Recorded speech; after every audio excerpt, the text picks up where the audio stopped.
Fala galera, fala torcedores, né, nação rubro-negra. Ontem tivemos Flamengo e Grêmio, e o Flamengo conseguiu vencer o Grêmio mesmo com muitos desfalques. O Flamengo já tinha desfalque da data FIFA. Durante o jogo, Cebolinha e Igor Gomes também se machucam. E aí o Flamengo vai e consegue ganhar o Grêmio por 2-1 e se mantém na liderança do Brasileiro. Serão rodadas difíceis daqui para frente para o Flamengo, hein? Além dos problemas da Copa América, começam a pintar os problemas de contusão no primeiro jogo, né? O Alan já está fora por causa de contusão. Ainda não sabemos a gravidade de Igor Jesus e de Cebolinha, mas se eles ficarem fora muito tempo, olha o problemão que o Tite vai ter, hein? Galera, trouxe aqui para vocês o corte do Linha de Passe, o Linha de Passe de ontem, falando um pouco desse jogo, Flamengo 2, Grêmio 1, um jogo que, rapidamente, dando a minha opinião, o Flamengo foi muito mal no primeiro tempo, o Grêmio jogou muito bem. Abre o olho em Fluminense. O Fluminense está jogando nada e o Grêmio é o próximo adversário na Libertadores.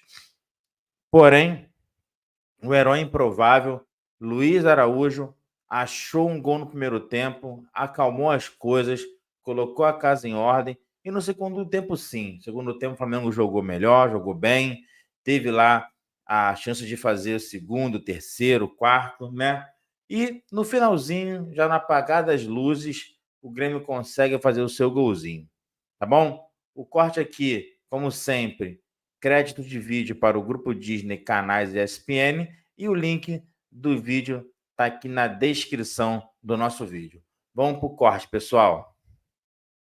Até teve um gol, né? Faltou mais um para pelo menos empatar. O primeiro tempo do Grêmio não foi ruim. Não achei que o Grêmio jogou mal também. Não jogou mal o primeiro tempo. Você vê aí oportunidades criadas pela equipe do Grêmio. Primeiro tempo bom do Reinaldo, JP Galvão no lugar do Diego Costa, tendo alguns bons momentos, mas claro, comparando com o Diego Costa, fica difícil para ele. O Grêmio também com desfalque, sem Soteldo, sem Vidia Sante, sem o goleiro, jogou o Rafael Cabral. E o Flamengo com os vários desfalques e o time foi se esfacelando durante a partida, né? E aí, André, a gente olhando para o jogo, você concorda ali com o Renato? A gente viu, ele viu outro jogo, você viu o mesmo jogo que ele? Olha o golaço do Luiz Araújo. Qual foi a pergunta, né? Mas a gente supõe. A gente supõe, né? Porque deve ter sido uma crítica ao desempenho do Grêmio. Imagine-se que a pergunta foi crítica ao Grêmio e apresentou o Flamengo como um time dominante no jogo. Sim. Pode ter sido por aí. O Renato, a gente também já sabe como que ele vai responder a esse tipo de coisa, né? Eu não achei que o Grêmio jogou mal, em especial no primeiro tempo. Haverá momento arbitragem já falaremos. No programa Já depois, falaremos, né? Vamos deixar para isso. Claro. Vamos deixar para depois. Mas em relação ao que o Tite falou, a equipe, a história que ele contou ali sobre a conversa depois do jogo dentro do vestiário do Flamengo, sim, a comissão técnica do Flamengo já sabia há muito tempo que o time ia ser completamente recortado a partir de uma determinada data, né? Não poderia saber com certeza absoluta quais jogadores o elenco perderia. Não sei, por exemplo, na cabeça do Tite, se ele imaginava que nenhum jogador seria chamado para a seleção brasileira. Poderia ter sido chamado Pedro. Ele não está contando com isso. A mim, isso surpreendeu. Sim. Eu não achava que seriam só os estrangeiros do Flamengo que deixariam o clube momentaneamente para a Copa América. Mas dava para imaginar, dava para saber que seria uma coisa que ia impor ao Tite refazer o time do Flamengo a partir de agora. O jogo de hoje mostrou isso, né? Um time sendo refeito. E aí acho muito importante... Refeito durante o jogo também, Durante o jogo também, porque o Igor e o Cebolinha se machucaram logo em sequência um do outro no primeiro tempo. Além de já ter perdido o Ayrton Lucas, que não era contado para convocação, você perde esse jogador. Exato. E o Alan você ainda... se machucou no início do jogo com o Corinthians. Sim. Não, e o Alan foi substituído no final. Isso. E o Alan também. Isso. Então, é importante que o elenco do Flamengo tenha jogadores que possam dar o passo à frente, como o Luiz Araújo deu hoje? Óbvio que sim. Isso significa que a partir de agora ele vai ser a grande estrela do time e vai brilhar? Talvez. Pois é. Futebol... A gente estava falando do Estevam, ganhar um espaço. Isso. Futebol, para isso, ele tem. Então, enquanto não é correto, num jogo como o de hoje, por exemplo, apontar demais o dedo para a atuação do Flamengo, ver defeitos, fazer muitas críticas, porque se trata de uma equipe sendo reformada, e é um absurdo que isso esteja acontecendo, né? E aí, no caso do Flamengo, existe também o bônus negativo de ser logo depois da maior exibição que o Flamengo fez no ano. Sim. Uma atuação histórica, né? O 6-1 contra o Vasco e com todos os méritos, não recebeu nada de presente. Então, enquanto eu acho que não dá para a gente estabelecer um padrão de rigor muito alto para o Flamengo, pelo menos nesses primeiros momentos, é um elenco que tem muita qualidade, jogadores que não são normalmente titulares e que podem, sim, ocupar o seu espaço e bem. Não no sentido de esquentar a função enquanto os outros não voltam, mas para se apresentar. Sim. E o Flamengo investiu para ter esse elenco. O Flamengo pode colher tecnicamente no momento em que é necessário. O Calçade lembrou bem. O Uruguai deve fazer um ótimo papel na Copa América. Isso significa que 2 jogadores cruciais para o Flamengo vão demorar para voltar. Não tem muito o que fazer em relação a isso, né? Pode falar, Gê. Eu acho assim, a gente fala muito sobre o elenco do Flamengo, sobre a qualidade, né, do plantel que o Tite tem à disposição, e por isso a cobrança é sempre tão grande em relação ao Flamengo jogar melhor do que ele joga. Mas convenhamos, né? Um contexto como esse de 10 desfalques, aí não tem elenco bom que te permita exigir um altíssimo nível de atuação do Flamengo. O meio de campo foi explodido, a gente já sabe. E perdeu Cebolinha no jogo, então, que é outro pilar do time. Eu acho que, enfim, aliás, é curioso, né? A gente olha para o Luiz Araújo, que no fim das contas foi um cara que começou no banco, que era titular do Tite no começo do trabalho dele. O primeiro time titular do Flamengo que o Tite definiu tinha o Luiz Araújo, né? O Luiz Araújo de um lado, o Cebolinha do outro. Ele entra no lugar do Igor Jesus machucado e acaba resolvendo o jogo com 2 belíssimos gols. Acho que isso também é um pouco o sinal e a demonstração de que não tem jeito. Na hora que desmonta tudo, na hora que você tem o time completamente esfacelado, é normal que você também leve um tempo para, de repente, encontrar as melhores soluções, buscar alternativas. Aquilo que a gente fala, né? O trabalho está começando. Nesse momento, claro que o trabalho do Tite não está começando, mas ele tem que começar a tomar decisões e definir um time, definir a sua maneira de jogar e as suas possíveis alterações num contexto completamente diferente. Um contexto sem 10 jogadores, né? Se a gente somar os que saíram também durante a partida. E vamos ver, né? Eu acho que, especialmente a questão do Cebolinha, vamos ver, torcer para que não seja nada sério, porque é quando o Flamengo mais precisa do Cebolinha, é agora.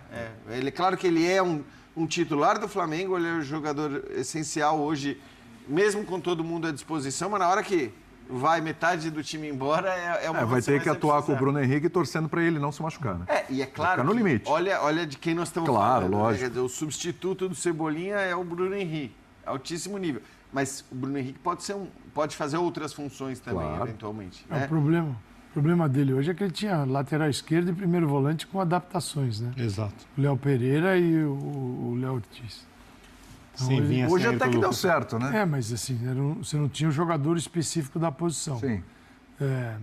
E o time com esses recortes todos ainda foi pro jogo com o Gabigol no banco, que não Bruno entrou. Henrique, Luiz Araújo. É isso que ele está falando do grupo, né? Só com esses 3 no banco, pelo amor. E com problemas no campo e esses 3, é realmente ter um grupo bom para poder lidar nesse momento. Eu acho que todo mundo vai ter que tomar muito cuidado com análises e julgamentos nesse período de Copa América. Sim. Um período de sobrevivência para quem foi mais atingido. Assina embaixo. Sobrevivência. Assina embaixo. Fora a quantidade de jogos. Né? Porque nada é mais indiscutível resultado isso. que desempenho, né, cara? Exato. Porque às vezes o desempenho não é tão bom, mas você ganha 1-0 ali, 2-0, tá ótimo. O melhor resultado é aquele que vem com desempenho, que ele te dá, te dá um pouco de confiança e certeza de que isso vai continuar.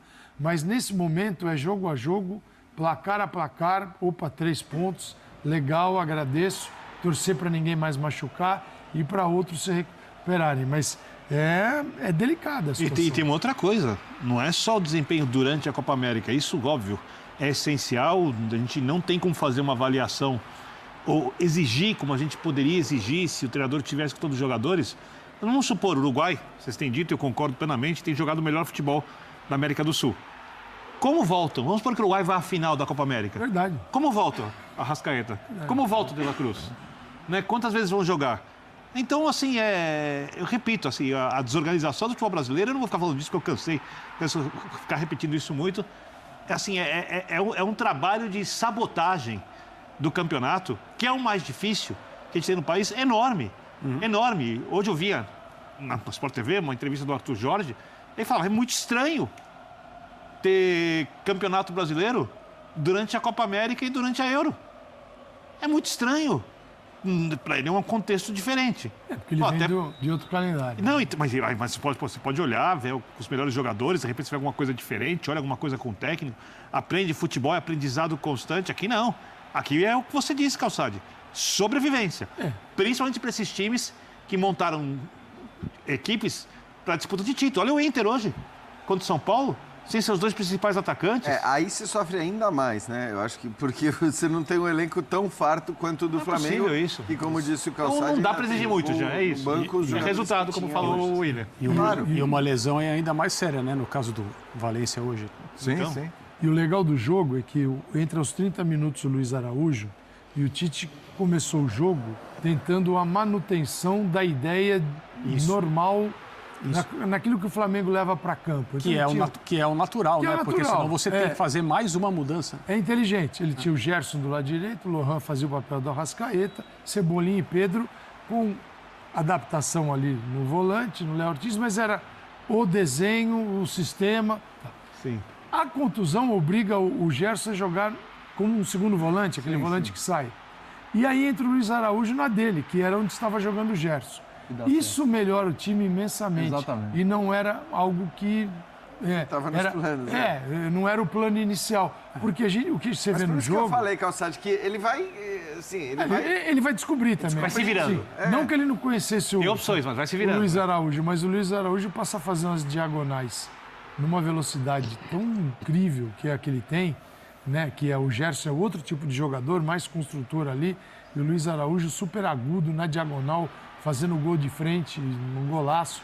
Então, isso pode dar ao Tite também uma composição diferente nesses momentos, e não tem nenhuma invenção aí. É só ceder para aquilo que o jogo mostrou. Mas aí O jogo do Flamengo foi bom, tá? Mas a ideia é assim, vai seguindo com o que dá certo. Então, por exemplo, tivemos essas mudanças. Elas deram certo para o jogo de hoje. Sim. Já é o que vale para contra o Atlético Paranaense? Isso ele guarda para se for necessário numa próxima ocasião. Por exemplo, o Luiz Acho que ele Araújo vai continuar deve começar insistindo. contra o Ele vai Atlético. eu acho que o natural é que ele continue insistindo na menor dramaticidade de mudanças que ele possa. Ou seja, manter a ideia de jogo, manter a estrutura, encontrar jogadores que possam desempenhar a função. 2 caras se machucam no primeiro tempo, aí ele tem que olhar e ver o que dá para fazer. Mas tudo bem, não que é, assim, não dá para Luiz Araújo planejar jogar tudo, ali né? não é uma mudança, né? Do ponto Não. de vista ele pode manter o esquema e o sistema que ele usa e manter o Luiz Araújo aberto pela direita. É isso que você está falando, né? Quer dizer, e talvez faça sentido. Seja o melhor a fazer agora. Nesse momento, depois do que aconteceu no jogo. Também ele tem que usar como subsídio o que está acontecendo para tomar as decisões, né? Os gols que o Luiz Araújo fez são gols de um jogador extremamente confiante na sua capacidade e à vontade para jogar. O primeiro gol é um gol que um cara que não está se sentindo bem não arrisca. E o segundo gol é de uma classe para finalizar. E, assim, que ele deve dividir com o Pedro, né? O autor intelectual do gol é o Pedro, com um passe que o Pedro dá. O Pedro joga muita bola e enxerga muito o jogo. E, assim, é uma sorte do Flamengo o fato do Pedro estar aí disponível. Porque imagine se o Pedro estivesse na seleção brasileira, como seria complicado jogar da maneira como o Flamengo vem fazendo. É impressionante que, assim, o Flamengo está esfacelado, porque ele está, né? A gente está falando, são 10 dias. E aí ele tinha no banco de reservas hoje Luiz Araújo, Bruno Henrique e Gabigol. 3 jogadores que seriam provavelmente titulares em quase todos os times do futebol brasileiro. Os três. Tanto o Luiz Araújo como o Bruno Henrique, como o Gabigol. Então, assim, é claro que o Flamengo sofre, porque o futebol também não vive só da qualidade técnica dos jogadores, vive do entrosamento, daquilo que o técnico avaliou sobre... Mas convenhamos, assim... O Renato queria ter esses caras do outro lado. Exatamente. Ou mesmo, enfim, acho que o Internacional hoje também queria ter as opções de banco que o Flamengo tinha. Então, nesse aspecto, o Flamengo é quem mais sofre, mas também é quem está mais preparado para tentar amenizar essas perdas. Sim. Antes de seguir, só rapidinho aqui, Dimas, que eu sei que você soprou no meu ouvido, mas o André queria falar alguma coisa da arbitragem, né, André? Sobre o pênalti, né? Já dava para ver muito antes da chamada do VAR, no primeiro replay, que não tinha sido pênalti. Eu fiquei com a impressão de pênalti no primeiro momento, aí apontei na ressalva, isso é pênalti, aí depois... Contundente, inclusive. Contundente. Essa aí jogadinha de perna pra cima... Aí agora, no replay, eu olhava... Agora isso aí... A perna que sobe não teve contato. E foi aqui, Eu concordo, mas aqui a gente marca um monte teria desses, sido a hein? perna que sofreu o pênalti, né? Aí, ó, aí Opa, agora... Quem marca um monte desses, hein? Aliás, Na escala olhada Davidson, boa. é uma nota 7, vai. Não, Não? o engraçado agora que tá rolando, e acho que aí a torcida tá certa, tá no papel dela e tal, mas com a coisa dos lances do VAR serem mostrados no telão, a gente teve hoje 2 cenas engraçadas, né? Uma na hora que a gente vê essa cena, que claramente o Bruno Henrique tá se jogando e tal, a torcida do Flamengo... tipo, como quem diz, olha que pênalti escandaloso que a gente está assistindo no telão. Quer dizer, botando uma pressão no árbitro como tem que ser.